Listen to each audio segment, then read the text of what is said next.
Muchos en el día de hoy ofrecen servicio a Dios que no le es agradable, le ofrecen alabanza que no le agrada, porque no es conforme a la palabra de Dios. No debemos determinar lo que debemos hacer por medio de nuestros propios pensamientos o imaginaciones. Nosotros debemos estudiar y someternos a la palabra. Y hombre, tú tienes que ser el ejemplo. Tus hijos te ven estudiando la palabra de Dios, practicando la palabra de Dios. Tus hijos te ven orando en privado. Tus hijos pueden decir: mi papá es un hombre de la palabra, es un hombre de oración. Hombre, quizás te dedicas a muchas cosas, pero ninguna cosa es más importante que la palabra de Dios y reunirte con Dios en oración. ¡Wow! Tremenda palabra. Amén, amén. Qué difícil es detectar la hipocresía. Me costó entender esto. Quizás en 20 años, escuchando Paul Washer, no había detectado cómo ver la hipocresía en esta jauría de séquitos cómplices de doctrinas de demonios, Paul Washer, Michel Sugel. Y hoy en la madrugada, de manera sorprendente, me estaba bañando. Y ahí donde el Espíritu Santo a mí me habla muchas veces, bañándome, cuando estoy relajado. Y Señor, escuchando un mensaje de Él, Señor, ¿por qué fue tan difícil detectar que detrás de eso había un fariseo hipócrita? O lo puede haber todavía. De los más camuflajeados y que está el diablo usando para dividir la iglesia pentecostal. Me llevó a Mateo. Mateo capítulo 23, Jesús acusa a escribas y fariseos. Entonces habló Jesús a la gente y a sus discípulos. En la cátedra de Moisés se sientan los escribas y los fariseos. Primero porque están en un lugar de preeminencia. Un lugar donde ellos han consolidado con prestigio y honor.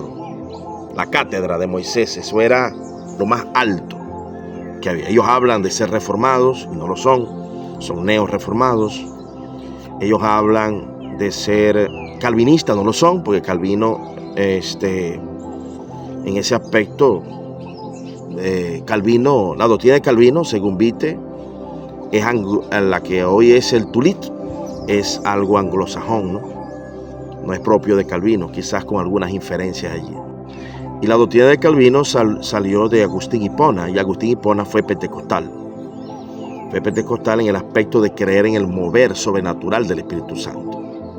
Si quieren, abajo les puedo dejar la página donde van a buscar donde Agustín Hipona creía en las manifestaciones. Y él es un cómplice de apoyo a MacArthur, que escribió un libro ignominioso, vergonzoso, de blasfemias contra el Espíritu Santo. Entonces, aquí es donde Dios me llevó esta mañana. Así que todos los que os digan que guardéis, guardadlo y hacerlo. Mas no hagáis conforme a sus obras, porque dicen y no hacen. Todo lo que él dijo allí es bonito. Así como los fariseos hablaban bien, pero no hacían.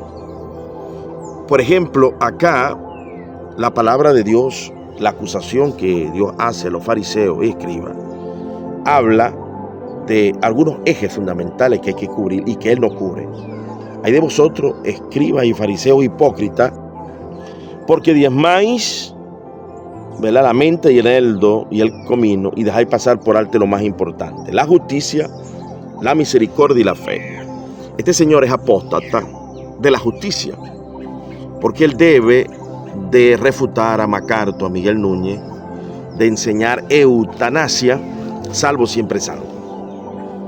¿Por qué tiene que refutarlo? Porque Jesús habló claramente en el Sermón del Monte que la apostasía de matar era causal de infierno. Pero Jesús la puso más difícil.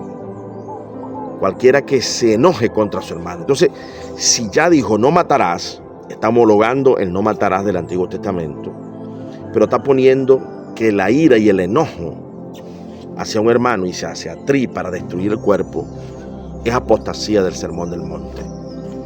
Toda persona que hable en contra de las palabras de Jesús y no las defienda es un hijo del diablo. Lutero llegó a decir, y no en todas las cosas apoyó Lutero, porque Lutero persiguió a los cuáqueros, a los pentecostales de aquella época, que venían de los novacianos, de los bautistas de ese momento. Lutero dijo así: callarse ante el error es aprobarlo, no defender la verdad es negarla. Ya este señor, en no refutar a Miguel Núñez y a MacArthur, porque él opina lo mismo y cree lo mismo, entonces es un apóstata del Sermón del Monte, está muy disfrazado. Una persona que tiene vinculación con la devoción, en la búsqueda de las madrugadas, como él allí está tratando de enseñar, jamás va a cometer eutanasia, jamás. Fe, hermano, en los 11 ejemplos que hay en Hebreo, en la única parte que ellos pueden inferir una eutanasia es en Sansón, pero todos los demás, en el Antiguo y Nuevo Testamento, quienes practicaron eutanasia fue Saúl, un asesino cruel, Eitofel, un rebelde en contra de David, Judas, un rebelde en contra de Jesús. La única excepción esa sería Sansón, pero Sansón oró al Señor en arrepentimiento y fue Dios el que hizo el milagro para que él, ¿verdad?, muriera en batalla. Así tiene que ser. Si tú has cometido un pecado, tienes que orar a Dios para que Dios te dé la muerte natural, que venga o por un accidente o por algo que Dios haga sobrenatural, pero no tomar tu propia mano contra ti mismo. Entonces, estos apóstatas, hipócritas, fariseos, no tienen fe en la palabra. Es mentira de ellos. Ellos dicen que la gracia se obtiene a través de la fe y que la gracia y la fe son de nosotros. A.T. Robertson y yo opinamos que Dios pone la gracia y nosotros ponemos la fe. Una persona con fe jamás va a acabar con su vida, como hicieron dos profesores del Instituto Bíblico de Billy Graham, que fueron primos, creo que, de Billy Graham, y tomaron esa terrible decisión. Entonces, dejar pasar por alto la fe, la justicia y la misericordia. Con la vara que mida serás medido. Este señor ha cuestionado a Marco Witt, ha cuestionado a Joel Osteen, ha cuestionado la teología de la prosperidad, ha criticado a todos aquellos pentecostales que tienen injusticia, porque toda injusticia es pecado, pero hay pecados que son de muerte. La blasfemia contra el Espíritu Santo, que es la que apoya a MacArthur y Miguel Núñez, y él también, no omite arrepentimiento. Charles Hodge, reformado, dice lo mismo, que el arrebatarse la vida es abandonar el lugar que Dios te asignó.